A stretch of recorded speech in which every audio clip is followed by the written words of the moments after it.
we just found a way. It's one of those nights where, man, they defend. And I told you that in the pregame. That's what they do is they defend their butt off and they make it tough.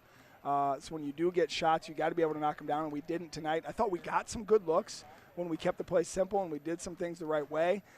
We got in trouble there for a little bit of the run in the second half when they cut it back and tied it, of just over dribbling and getting in the gaps a little too far instead of making the simple play. But our guys made some adjustments, and we found a way to get stops on the other end. That was the biggest thing tonight, is just finding a way to get some stops, and then Nick Reed, just being a man on the boards and going and getting some things down the stretch there for us. So it's the same in the win-loss column as last night, a little different look, but we'll take it either way. Lucas can shoot it, and we all give him credit for that, and sometimes he passes them up just because he's so good at getting to the rim and finishing. Sometimes he goes to that instead, but one thing he does is defend. That kid's going to defend, and he's going to find a way to get deflections and just change the game a different way, even if he doesn't score. Tonight he obviously scored the ball a little bit, but we got confidence in our guys. When we're going to drive and kick, if they're going to leave guys open, they're going to look to knock down the shot.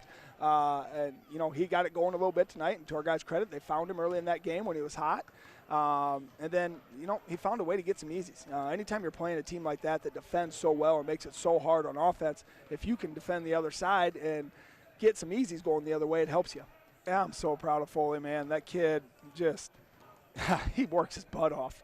He's one of those guys that just has bought in his whole career, has not really played a ton, but has always showed up and worked and done things the right way and made guys better and gone against Jake for how many years in practice and made him so much better. The kid doesn't ever back down, and he's one of our best defenders, and we got him playing confident offensively right now and just going out and being him. And it was great to see this weekend. In Florida, he had a big stretch for us there where he kind of got going a little bit, and down the Elizabeth City State game, he went in when we made our run, and then at Mankato when we were down pretty big, we put him in early in the second half just to kind of see if he could do it again, and he did.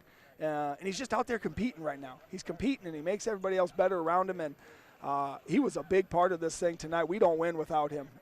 We don't win that game without what he does. It's going to be a battle, man. Anytime you go on the road in this league, it's just a weird league of scores, and I haven't looked tonight, but, Augie wasn't winning games. I'm not saying they weren't playing good. I haven't watched them a ton, and then they go into Mankato and get them last night. It's like anybody can get anybody on any given night in this league this year, and it's always tough playing Augie at home, and Wayne's obviously a veteran group with a lot of guys back from a good basketball team last year, so we're going to have a good week of practice and find a way to get a little better this week again and get ready for another 2 battles. It's always like that versus these guys. They're tough, they're physical, and it always seems like it's this. My last year's games were like that, and this year it's the same thing. So second night of a doubleheader, it's always going to be more physical. You're going to be a little tired. You just got to push through it, and I think we did a good job of that tonight. My philosophy is always, if you're not making your first couple shots, get to the rim, maybe get to the line where I really excel and see a couple fall down, and then everything else starts to come off that if I'm not making my shots right away. So, just get to the rim and create and try and get there. They're big, so every single rebound is just a battle down there. Last night and tonight, they're just big. So we just had to really concentrate on crashing the board and get rebounds and pushing it down the court where I think we can go. So just getting those rebounds is big. But yeah, just getting out and going where I think we're really good in transition. So yeah, they're both really good again. It's always going to be a battle at their places. Really tough environments, both good teams. But yeah, we're just going to try and bring that defense that we had this weekend. I think we were really good on defense this weekend. So we just keep bringing that defense, and our offense will come, and I think we're really good when we're guarding like that and physical like that all the time. But it'll be a big weekend for sure. Faces an impressive double team there of Omot and Majuk. Now Nick Reed in the lane, fouled and